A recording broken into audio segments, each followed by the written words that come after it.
Hi, I was just tricking you to make you think the video had frozen. Um, there, I did it again. Anyway, Morgan has told me I have to stop. Um, quite reasonably. Okay, it's the moment you've all been waiting for. Reading 11, Descartes.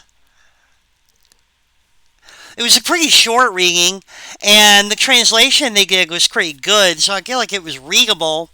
They left out one part when they excerpted this from Descartes' Meditations. When they excerpted this from Descartes' Meditations, they managed to leave out like the quote from Descartes. They didn't get the line that they needed to get, which I'm absolutely going to tell you about in just a minute. So I was a little disappointed, but still, I'm sure you're happy about the reading, probably because you didn't know there was an important line left out, and it was very short and fairly easy to read. So, especially compared to some of the other stuff, uh, the reading on Gaggier cases with all of the formalization S knows that P and the numbered arguments and things like that. My students, my intro fill students in my face-to-face class told me that that made them mad. And Morgan is laughing, and frankly, so am I. I don't mean to be rude. I don't mean to be. Morgan said it was fabulous. I don't mean to be rude, but it is just kind of funny to me. Um, Made them mad. Like not. I didn't enjoy reading it. Like they were mad at it. I'm like, well, that's kind of funny. Anyway, um, so okay, so this doesn't have any of that nonsense. Um, and it was short. So what do you want from me? I accidentally uploaded the wrong document in my art and identity class and gave them a 26-page reading that was supposed to be for me. Oops. I can do that to you. Um, I apologize to them. So, and if you take my art and identity class at some other point, I teach it every fall. I will have that fixed before you take it. Promise. Morgan, please remind me to fix that before next call. um, okay, thank you. That was an accident. All right, all right, all right, all right, all right, all right, all right, all right, all right. I know that you want to get this over with and just and so we can get on with our lives. Okie dokie. Um, so today we're doing an excerpt from Rene Descartes' Meditations on First Philosophy. Um, and that is a vastly important work of philosophy from the early 17th century. It marks, a lot of people use it to mark the beginning of what we call modern philosophy. Now, it's from the 1600s, and therefore some of you may say, how the poop is that modern? Um, the term was applied, modern philosophy, a while back. I'm just going to say modern. They started calling it modern philosophy not very recently. So that's why it was called modern philosophy then. Um, and it marks an important break um, in the way that philosophy was done from medieval philosophy. It was sort of like one of the first really important pieces of thinking that was done after the medieval period came to an end in the Renaissance and the period following the Renaissance. Now, why am I telling you all this history of philosophy nonsense? Who cares? Who gives a crap? Why am I telling you this? Well, here's why. because you need it for context to understand what Rene Descartes was up to. Um, what Descartes was doing uh, was, in essence, trying to reinvent philosophy from the ground up. In the medieval area, I promise they taught me how to talk in doctor school. In the medieval era, philosophy and theology, in Europe anyway, were pretty much intertwined, thoroughly entangled, the way that a bunch of USB cords become thoroughly entangled. Um, and they can't be sorted out. You just gotta throw them away and buy new ones. Um, no, religion and theology were completely entangled with each other. And the purpose of philosophy and theology were completely entangled with each other. And the purpose of philosophy, um, generally speaking, was considered to service theology, to serve as a way of further expanding upon and explaining um, the religious positions of the Catholic Church in medieval Europe. So philosophy, as it was done then, uh, was not a set of independent inquiries into the nature of the universe.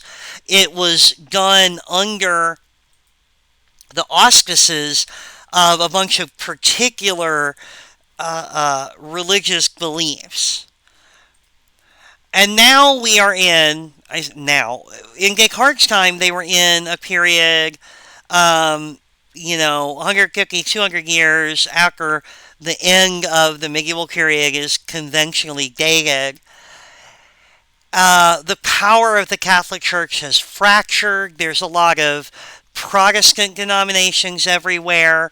And generally speaking, since pretty much all the important philosophy that wasn't like classical Greek philosophy, since pretty much all the important philosophy that was less than 2,000 years old was tangled up in Catholic theology, um, there was a market, if you will, an open space intellectually for someone to approach the basic questions of philosophy without necessarily committing to um, a whole lot of particular beliefs, uh, uh, particular belief structures as they existed in the Catholic theology or any particular theology.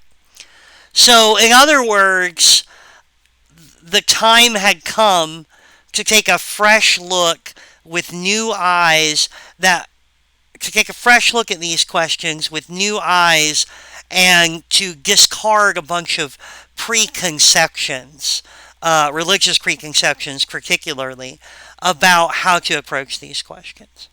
And so Descartes is extremely important because he does some foundational work in this new modern approach to philosophy.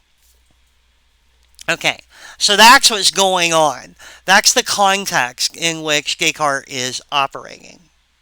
Now, what is he up to in the first meditation here? Well, what's he doing? Well, what Descartes is trying to do is Descartes is trying to basically reinvent epistemology from the ground up. Now, if you're not sure what epistemology is, I'm deeply concerned because that has been the topic of the whole semester and almost every video in this class and every reading, except for the first few. So if you're unclear on what epistemology is, seek help. No, sorry. If you're unclear on what epistemology is, though, you're a little behind, and the midterm is coming up. So remember that. But anyway, epistemology obviously asks questions of, what is the nature of knowledge, what can be known, um, how can we know it, etc., etc. A bunch of questions that some of you find quite frustrating and annoying, I'm sure. But if I'm frustrating and annoying you, I am, in fact, doing what I'm paid to do as a philosopher. That's kind of my whole job description. Um, so, Descartes is trying to start. He thought that the best thing to do would be to start at the beginning and just try to clear out all his preconceptions, like I said, and start by asking, well, what do I know? Do I know anything? Eh? Okay. So I'll come back to I'll revisit the why is Descartes doing this question in just a few minutes after we've gone through the what is Descartes doing question. So first I'm going to explain what he's up to and break it down for you from the reading, and then I'm going to come back to why is he doing it, and then we will talk about did he do it successfully? What did he get out of all this? What happened? So that's where we are. Okay. So let's start with what Descartes is doing. What? What is Descartes doing? What? Sorry, I was enjoying that. Why was I enjoying that? No. Echolalia? Yeah, alright. On myself. Really? Interesting. I thought it was just for other people. It's the repetition of a sound. Okay. And it can be because you like the sound or because someone else said it and it got stuck in your brain. When I was young, when I was younger, I used to do the echolalia on other people a lot. I would after they said something to me, I would repeat it under under my breath. But then I've also done it a lot of just repeating certain sounds because I like them, and that is also echolalia. Yes. Well, and I know it's a symptom of ADHD and autism. Which is why I know about it. Right. Okay. Sorry. I'm not going to edit this because editing takes more effort. So you just got a whole little side conversation about echolalia. Echolalia. Which sounds like a something you take for like low energy or something. No, that's echinacea. Sorry. Anyway, so what is Descartes doing? All right.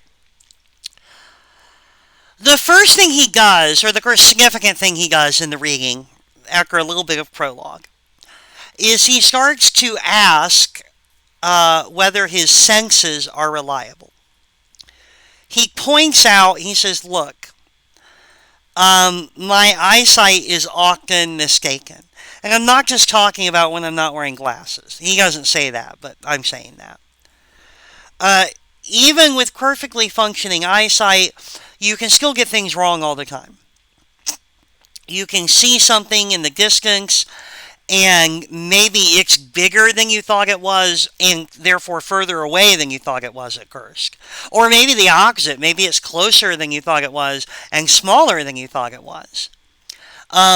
Depending on the lighting, you may see something as a different color than it really is.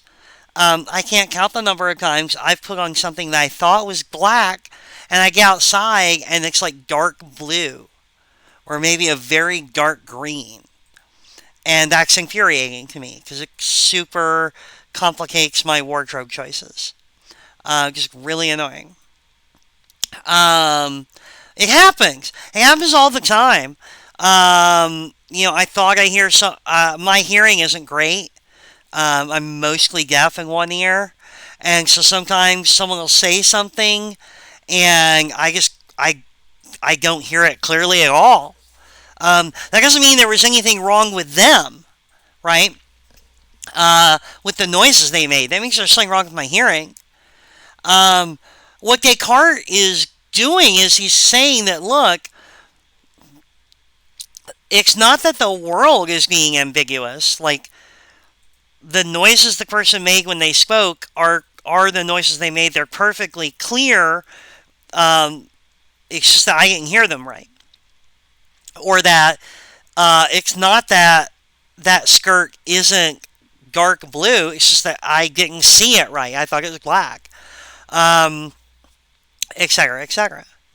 Now, I don't think this is going to be the idea that our senses can be mistaken is hardly a radical thing, right? Some of you may be going, is that all it takes to do philosophy? I can do that, right? Uh, this is not like a galaxy brain take on things. Um, but this is only the first step. Descartes is laying the groundwork. He's going to lead you down a path of reasoning. He's only getting you to agree to this so that he can then move forward and say, well, if you think that's true, how about. Okay, so it's all part of the argumentative process. Okay. And you know what might be a useful exercise? I almost said a fun exercise, but then I remembered that my idea of fun as a professional philosopher is deeply disturbed and not shared by people who aren't damaged. Um, so you're probably saying it's fun probably won't appeal to you, but useful maybe. Is after you've listened to this video, or as you're listening to this video, maybe go through the reading and see if you can identify the places in the text, each step of his argument as he's going along, right, and drawing you further down his path of reasoning, because he actually does this in a very clear fashion. Um, and it's very that's one thing that makes reading Descartes comparatively easy when set against other philosophers, is that he writes in a very clear, lucid, and well organized fashion. So anyway, so the first thing he does is he calls into question whether his senses are reliable. Our senses don't always give us the right information about the world we live in. And that's not controversial. I'm sure you were nodding like, yeah, okay, duh. Um, and the point he's making there is that, of course, if your senses aren't reliable, sometimes you're not getting knowledge from them. Yeah, generally speaking, your senses are reliable and you are using them to form beliefs and get true beliefs about the world. But sometimes they're not, and sometimes they're not feeding you true beliefs and or the basis of true beliefs. And so you don't always know when you're relying on your senses. They're not always reliable providers of knowledge. Okay, so all right. Um, so that's the first thing. Then he says, but wait, surely there are some things I'm never mistaken about. Like, yeah, some of my senses operate at a distance, right? Uh, when or they operate under less than ideal conditions. Like when I'm looking at something very far away, yeah, I may have a hard time telling, how big it is or how far away it is. If I'm looking at something in bad lighting, yeah, I may have a hard time telling what color it is exactly. If I'm partially deaf, yeah, I may have a hard time sorting out what exactly I heard. But that's not a surprise. Um, Descartes explains that, look, there are some things that are either intimately personal, that I sense in a very personal way, or that are just clear and obvious. Like he says, look, if I think, because of my senses, if I think I'm sitting in a chair, like that's a way different scenario than thinking than figuring out what color something is under bad lighting, right? How the hell could I be wrong about using my senses to discern that I'm sitting in a chair? Like that's hard to imagine, right? Yeah, I can easily imagine how I might make a wrong estimation of something's size and distance if I'm looking at something very far away and something maybe I'm not familiar with, an object of a kind I'm not familiar with. But I think I know what it I think I know what it feels like to sit in a chair, right?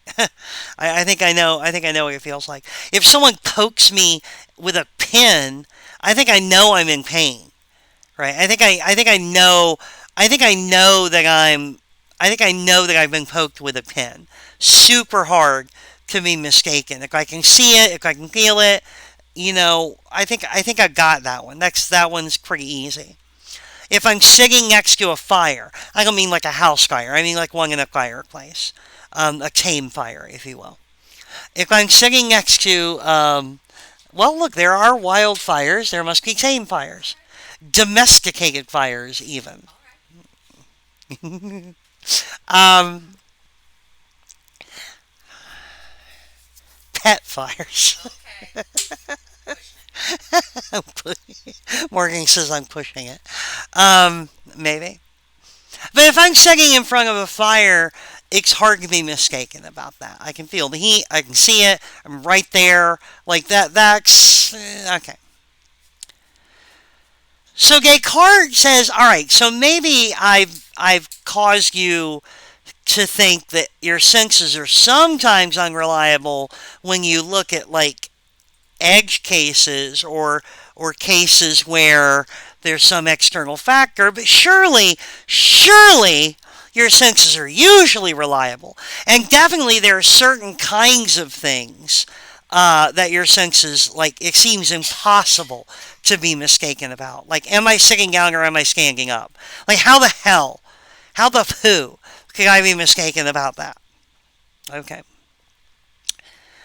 Well, the very next thing Descartes does after he says that in so many words is he says, aha! Except he said it in French. Aha! Um, what if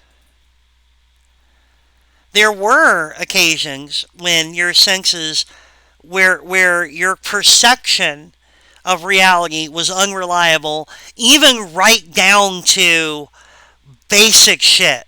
Like, am I standing up or am I sitting down? Am I dressed? Am I sitting next to a fire? Stuff that you wouldn't think you would be able to question under any circumstances. And he gives the example. He says, what about super realistic dreams?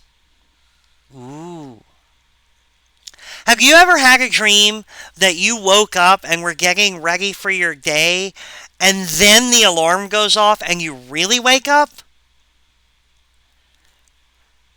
That is infuriating. I get so angry when I have a dream like that.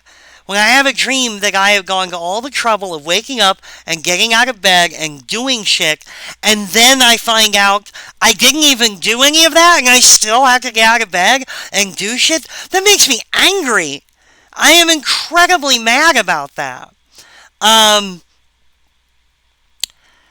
but the reason I'm so mad about it is that while I was having the dream, I genuinely did not know that I was dreaming. I genuinely thought I was awake. I was moving around the bedroom. I was putting on clothes. Whatever. I genuinely thought that was what was happening.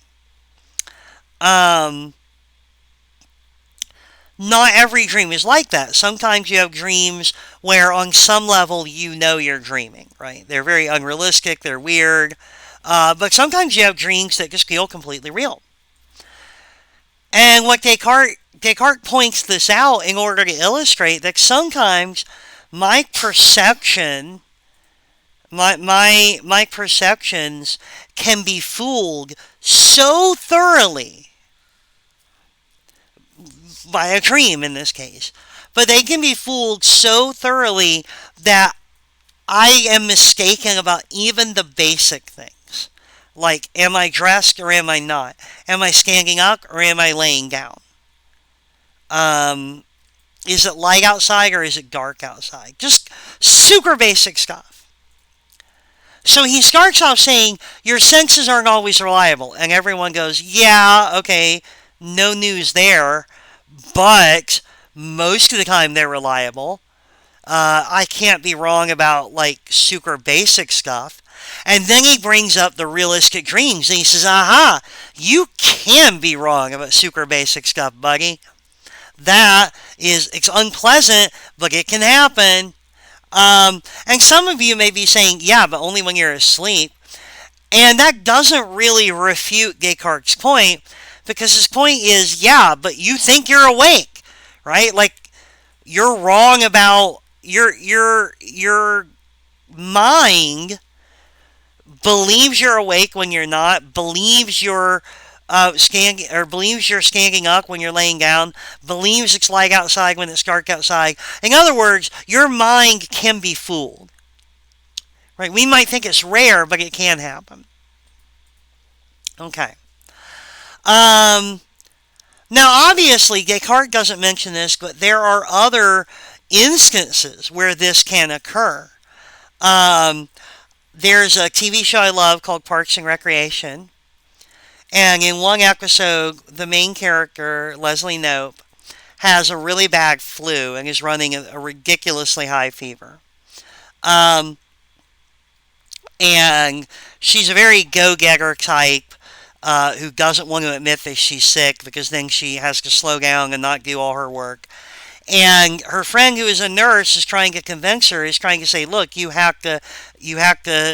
stop, rest, take your medicine, whatever." And Leslie says, "Oh yeah, if I was so sick, could I do this?" And then it sits there for a minute and doesn't do anything. And her friend, the nurse, says, "Do what?" And she says, "I'm not doing cartwheels." And it's a joke, obviously. It's humorous.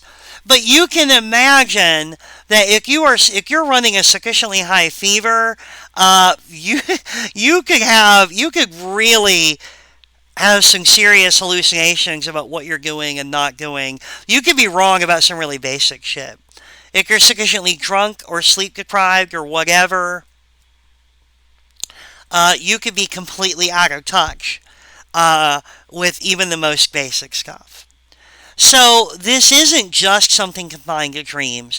Even if we are talking about extreme circumstances, it proves Descartes' general point that our senses cannot be completely relied upon for even the most basic things. Like, sure, they definitely can't be relied upon in, like, weird edge case situations, like bad lighting and trying to figure out whether a garment is blue or black. But uh, even basic stuff that you would think there's no way you can be wrong about, you can be wrong about in under the right conditions. Okay, so why is Descartes at pains to demonstrate that? I'm going to get to that when I get to the why is Descartes doing this. But for now, just hold on to the fact that he has established that theoretically, at any given moment, even about the most basic shit, like am I awake or asleep, am I standing up or laying down, am I dressed or not, even about the most basic shit, you technically, could be mistaken. So hold on to that. That's what he's established. That's all he's established, but that's what he's established. Okay. So the next part is Descartes trying to figure out, is there anything that I can't be wrong about? And he says, yes. I worried you for a minute, but there are some things that I can't be wrong about. Not anything that comes from my senses. Like, there were things I thought I couldn't be wrong about that I can be. Now that we're talking about realistic dreams and hallucinations and things like that, I thought I couldn't be wrong about, like, basic stuff, but I can be. Basic sensory stuff, I can be. But he says, even still, there are a few things you cannot be wrong about. Like, for instance, he says that even if I'm dreaming, I can know for sure that 2 plus 2 equals 4, that a square has 4 sides, things like that. Now, what he's talking about there are logical, or you might say definitional truths. Now, why do we call them logical or definitional truths? Well, why can't I be wrong about 2 plus 2 equaling 4 because my senses are full? Because it's not a sensory thing, right? I might, if I'm looking at something and trying to count them, I might be wrong about the number of things. Like, that's different. That is a sensory thing. I do that a lot. I miscount things frequently. But, like how many chicken nuggets are in the bag, so on and so forth. Um, but the fact that 2 plus 2 equals 4, the idea that that is a fact, I can't be wrong about, even if my senses are completely fooled. Even if I'm having a hallucination or I'm dreaming or whatever, that will still be true, and I will still be right about it if I believe it, because it is by definition true. It is a logical truth. And that just means that because of the meaning of the symbol for 2 and the symbol for plus and the symbol for equal and the symbol for 4, because of what those things mean, 2 plus 2 equals 4 is true. It just is. Um, that's just what all of those things written out, that's just what it means. A square has 4 sides. You can't be wrong about that. That's a logical or definitional truth, because that's just what a square is. It's a figure with 4 sides. If it didn't have 4 sides, it wouldn't be a square. It's just something. It's a truth. The closest you can be wrong. Like, if you think a square has 5 sides, that's wrong. That's not true. You can say a square has 5 sides. That's not true. But that's not true. That's just generally not true. And that has nothing to do with whether your senses are operating correctly. That has nothing to do with whether you're dreaming or not, or hallucinating or not. That's not why you're wrong. You're just wrong. You're definitionally wrong. By definition, you're incorrect. And a square has 4 sides is just true. And it doesn't matter how well your senses are operating. That's a truth. Okay. So Descartes says, I can't be wrong about that. There's another sort of definitional truth or logical truth that Descartes, more logical than definitional, but anyway. There's a logical truth that Descartes doesn't mention in this excerpt, but which is very famous, a very famous quote of his. Descartes is famous for the quote, I think, therefore I am. Now, some people who don't understand philosophy and who keep touching our stuff despite not knowing what to do with it have misinterpreted this as some sort of feel-good, self-help quote. I think, therefore I am. Like, thinking is what gives me life. You know, if I didn't think, I wouldn't have a point in living. That's not what he means. What Descartes means by I think, therefore I am, is that if I'm thinking a thought, I must exist. If I cannot doubt my own existence. If I am thinking, if I'm having some kind of impression of what I'm seeing or whatever, then I know I exist. Because something, me, is having that experience of thinking or having that sensory experience or whatever.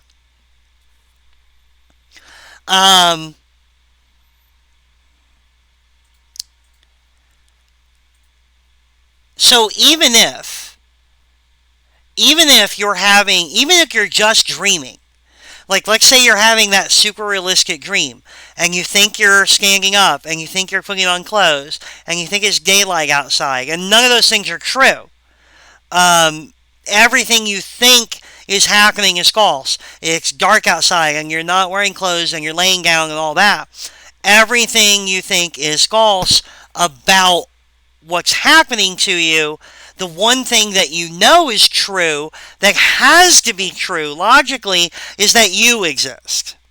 Because otherwise, whether, even if you have no idea whether you're dreaming or not, like if you suddenly go, oh, but is this a dream or is this reality? You may be in doubt about everything except whether you exist. Because whether you're dreaming or experiencing a real reality around you, someone, you, is having an experience of either a dream or of reality, but you're having the experience. You exist. Whether any of this is real or not, you exist because you're the one experiencing it.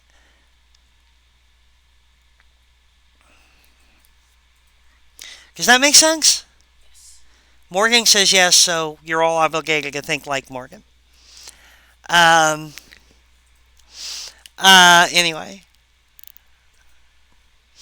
Um, okay. So now what Descartes has established. Gursky established your senses can be unreliable. And you're like, big news, film at 11. I'll alert the media. And then he says, okay, how about this? Even the stuff you think your senses can't get wrong, it can. And you're like, that's weird. What if I'm dreaming right now? Shit. Annoying. And then Descartes says, but don't worry. There's some stuff that even if this is all a dream or an illusion or whatever, or the Matrix, even if all of that is true, there is some stuff you still can't be wrong about. Not stuff that you get from your senses, because your senses can be fooled completely, even to the point where you don't know, like, basic shit, like whether you're standing up or laying down. But logical truths are always true. 2 plus 2 is 4. A square does have 4 sides. And if I'm thinking, I exist. I think, therefore I am. Etc., etc. All logical truths are always true. You know that you exist. You know that all logical truths are true, no matter how unreliable your senses are. Okay. Okay. Now, what's the last thing he does in the reading? He talks a little bit about God, but we're going to come back to that in a second. He talks a little bit about God, and then he says, but what if I don't think God is real? What if I believe I have been completely deceived by an evil demon? This is Descartes' demon.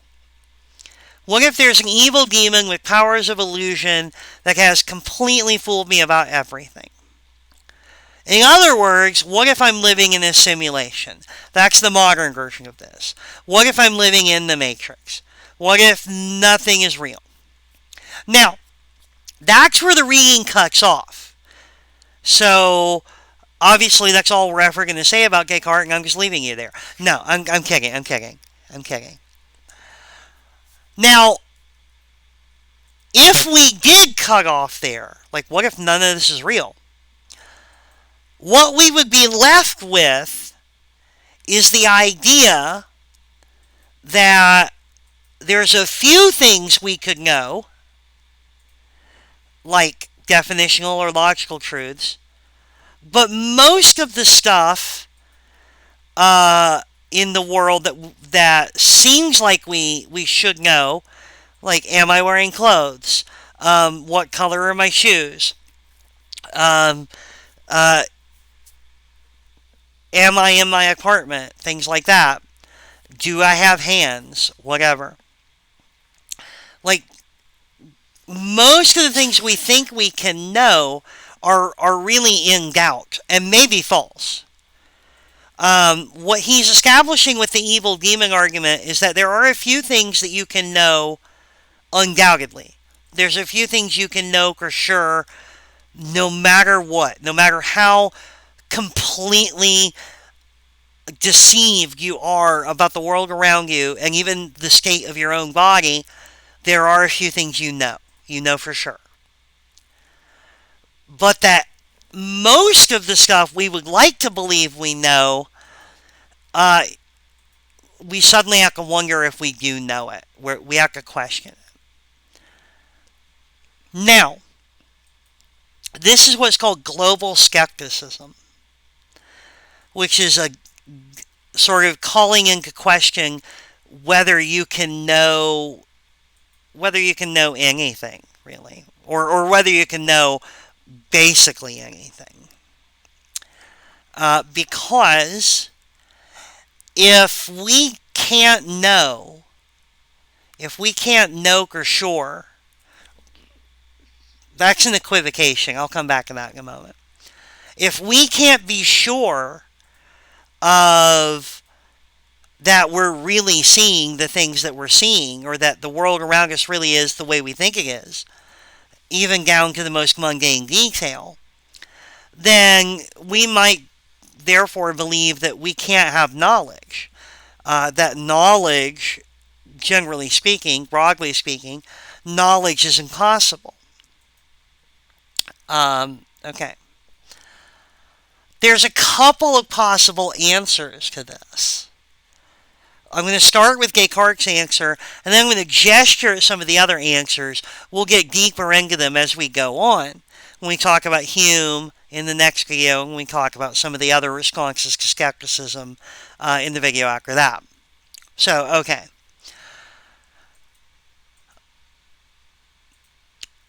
Descartes' answer to skepticism, because that's what he's walked us up to. Descartes has walked us up to the point of wondering whether knowledge is possible, like whether we can really know anything. Like, crap. So far in this class, we've been trying to lay out what constitutes knowledge. And we had come to the idea that knowledge is justified true belief. And then Gettier cases made us wonder, like, crap. Maybe knowledge requires more than justified true belief. Like maybe there's another ingredient, because it seems like you can have a justified true belief and still not know. Or maybe a lot of knowledge is just down to luck. And it makes us wonder, like, what if knowledge is a lot harder than we thought it was? And skepticism of any kind, skepticism is basically saying, harder my butt, what if knowledge is just impossible? Right? Skepticism is that dude at 3 a.m. who's been using illicit substances going, yeah, but can you really know anything? Like, really? That's what skepticism is. Yeah, but do you know? That's where we are. And that's what Descartes has walked us up to. Descartes has walked us very casually up from sometimes it's hard to trust your senses to your senses may not be reliable even in the most basic cases, to all you can really know for sure is a few logical truths. And then, what if all of this is an illusion? And you can't rely on anything except those logical truths. Shit. I don't want to be stuck there. I don't want to be... We go through our lives treating knowledge as if it is possible.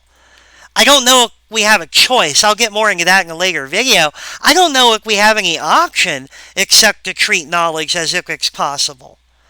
Like, I don't know what it would look like to go through my life saying, oh well, but nobody can really know anything. Like, what do you do with that? How do you live? Where do you go from there? I'll talk more about that in a later video. I kind of let myself get ahead of myself. I'm going to say myself again. just to make sure you heard me say myself. Anyway.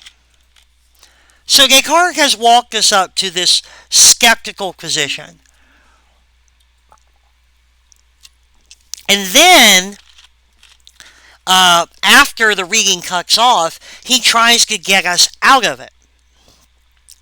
Unfortunately, the way he tries to get us out of it is it doesn't work. What Descartes does is basically he makes an argument based on God. I won't go into it because it's something that you should save during upper division class in epistemology or modern philosophy, but the long and the short of it is that Descartes tries to claim that the existence of God is a logical truth, which is to say it can't, like, it's by definition true, like God by definition exists, and since it is a logical truth, you can know that God exists even if you don't trust any of your senses. It's just a logical truth, like a mathematical truth. And once you know that God exists, you can know that God is not going to let you be deceived on a large scale, so that there can't be an evil demon, and that the world around you is pretty much what it appears to be. Ta-da! It's a terrible argument, and even in his own time, people pointed out that the flaw in it is his argument that God's existence is a logical truth. It just doesn't work. He relies on an older argument by St. Anselm called the ontological argument. I'm not going to get into that. This is not the place. We have a philosophy of religion course. You should totally look into that if you're interested in the ontological argument. He gets into he uses the ontological argument or a version of it to as the basis for his claim that the existence of God is a definitional logical truth, and the ontological argument doesn't work. It's been famously rebutted. It had been famously rebutted before Descartes used it. He should have known better. It was a weak point in his argument. Okay. So, the problem is, what Descartes has done is he walks us up to a skeptical position. And then he says, go, wait, there's a way out. And his way out doesn't work. Oh, shit. That doesn't leave us in a good position. Why did he do this? Well, here's why. Descartes did not actually... Descartes was not a skeptic. Descartes he believed you could have knowledge, and you could have knowledge of the external world, and you could know a lot of things. What he wanted, though, was he wanted to go back to basics, and he wanted to try to figure out from the ground up how knowledge worked. And what he concluded by thinking about the fact that you can't rely on your senses, no, you really can't rely on your senses, and holy hell, all of this might be an illusion, or at least, we can imagine that it could be. What he concluded is that the only things you can really know are the things that can't possibly be false.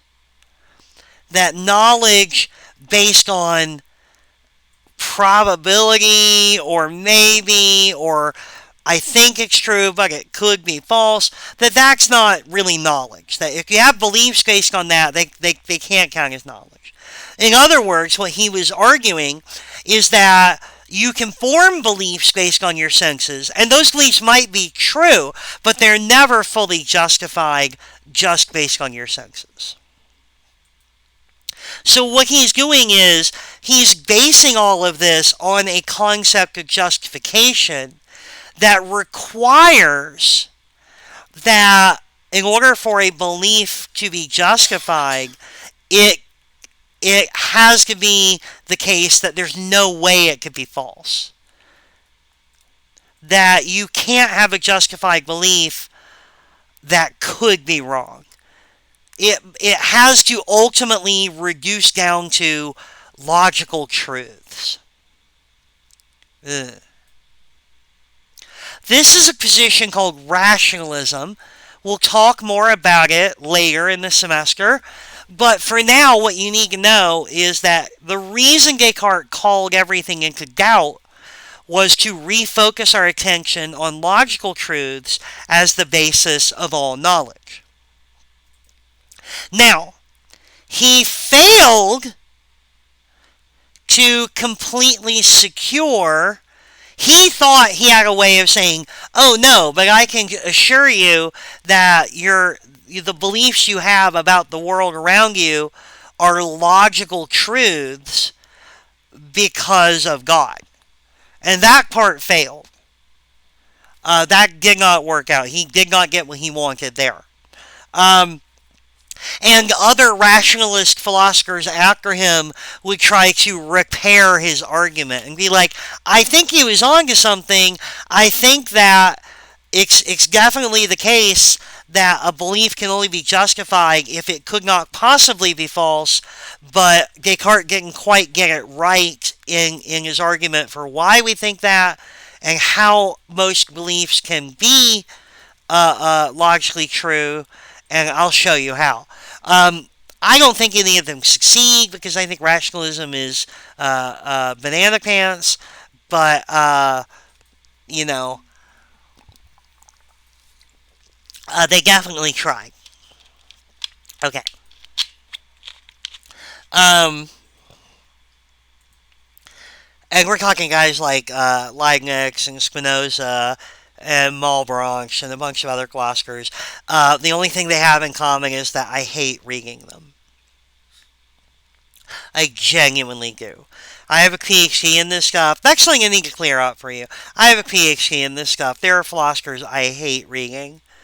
Spinoza, I would rather eat glass. I had to do it for graduate school, but I would genuinely rather just just lie down on hot coals than read Spinoza. It's infuriating, and I hate it.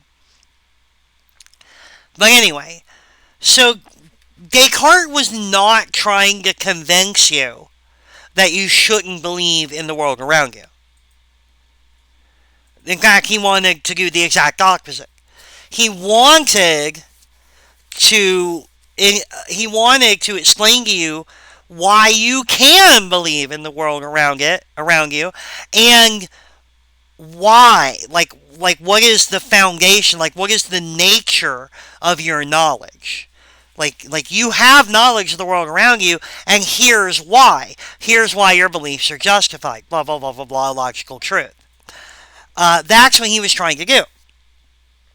But because he failed to completely secure his argument in the second half of the game, if you will, because of that, all he left you with is an argument, and a pretty persuasive one, that you should be very, very doubtful about whether or not anything is real and whether or not you can believe anything except logical or definitional truths. In other words, in his attempt to get you to a characterization of knowledge that you can feel secure in, he accidentally dropped the ball halfway to the goal line and did a skepticism.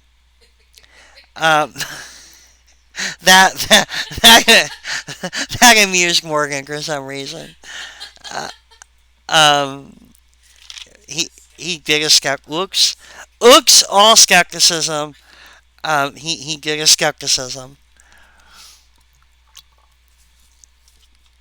Okay, so what's left? Where does this leave us? Well, we probably, most of us, me included, probably have a knee jerk belief or a knee jerk intuition, idea, belief, whatever, that skepticism is not a workable position. that I can't, like I said earlier, that you can't go anywhere with that. Like, what do I do?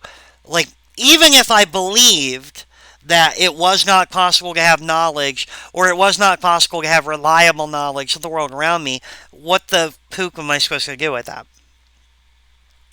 Um, where do I go from there?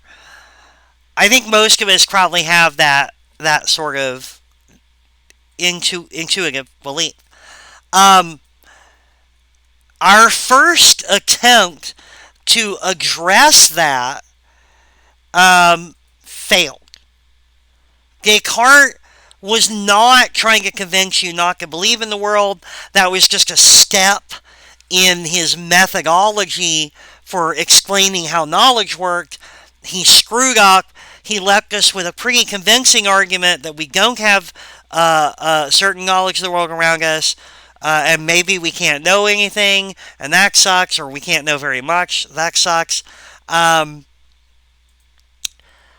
so rationalist philosophers after him sort of tried to refine his approach.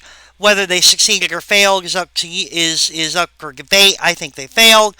And then what's going to happen next? This brings us to the next step in the history of philosophy. Here is that a group of philosophers called the empiricists, and I'll talk about them in the next video. A group of philosophers called the empiricists said this rationalism thing that Descartes came up with is not working. It has not, it has not given us an adequate refutation of skepticism. We need to wipe the board and start over and reconceptualize knowledge yet again in a way that might be that might keep us from all becoming skeptics. Or at least put us in a position where we don't feel like we have to be skeptics. And so that's the next bit. Basically what happens after Descartes, because Descartes says, here's how knowledge works. And basically for a couple hundred years, or 100 and some odd years after that, people are like, I don't think that's right. But then if it isn't, how does it work? Shit. And then we get into the empiricists, which have some success at answering that question. Okay. So Descartes' big problem was that he wanted to establish knowledge, justification in particular, not that he used that terminology, but he wanted to establish justification on such a firm footing that if you had a belief that was justified, there was simply no way it could be wrong. And he was not able to bring home an argument for that really worked. Despite his trying and the trying of people that came after him. So, what this tells us is that maybe we need to conceptualize justification in such a fashion that you can have a belief that is justified that could be wrong. So there we go. And I'm sorry. Let me clarify one thing about Descartes' position. Descartes wanted two things. First, he wanted to establish that if you were justified, you could not be wrong. But also that you could have substantial knowledge about the world around you. Now, the thing is, it's the tension between those two things that causes the problem. Because if you did not care about having substantial knowledge of the world around you, you could absolutely dig in your heels and say you're only ever justified in a belief if that belief cannot possibly be wrong, like definitionally, if it's a logical truth. But then you are restricted to believing just a handful of logical truths. Like, I don't get to have knowledge of, like, I can't say I know where my car is parked. because the location of my car isn't a logical truth, and therefore I could be wrong about it. Um, and if you want to insist that the only really justified beliefs are the beliefs that can't possibly be wrong, um, then you don't get to know things like I know where my car is parked or things like that. Uh, so basically, if you want to insist that the only things you can know are logical truths, you wind up losing the ability to have knowledge of the world around you for the most part. Um, Descartes' whole thing with the argument about God and everything like that, that was an attempt to bridge the gap between those. To say that you can, the only things you can really know are logical truths, but I can demonstrate to you that most of your beliefs about the world are logical truths. And he failed at that. So basically, what Descartes wound up arguing is that you can't know much of anything at all. And that's because he insisted you can only know things that can't possibly be false. And the next step in the evolution of our thinking about knowledge and therefore about justification is that maybe you can have a justified belief even if that could be wrong. And if we allow for that move, if we say, okay, maybe a justified belief doesn't have to be 100% positive, certainly true. Like maybe it can be justified and still possibly wrong. Um, if that's the case, then we claw back a lot of our ability to know about the world around us. Um, but then we're characterizing knowledge. We're saying I can be justified even if I'm possibly wrong, which makes it possible to be justified and not have knowledge, which is something Descartes didn't like. Even though he wasn't using the terminology of the JTB model, and he wasn't using the terminology of justification, that's essentially what he's talking about. He's talking about being justified and not having knowledge, which gave him the heebie-jeebies. But he was a terrible person anyway, so what do we care? He was mean to animals. He cheated on his wife, and he wasn't a nice guy. So anyway. Alright. Maybe I'm confused about that, but I'm pretty sure he cheated on his wife. I don't remember. Alright. That's it for this video. I know you're thrilled. You've been waiting your whole life to talk about Descartes. I can just feel it in my bones. Descartes, by the way, was the guy who invented Cartesian geometry. Graphing, the mathematics behind graphs and points and lines, x and y coordinates, all that stuff. Descartes invented that. So that's another reason to be mad at him. So, all right. Have a good day. Be well.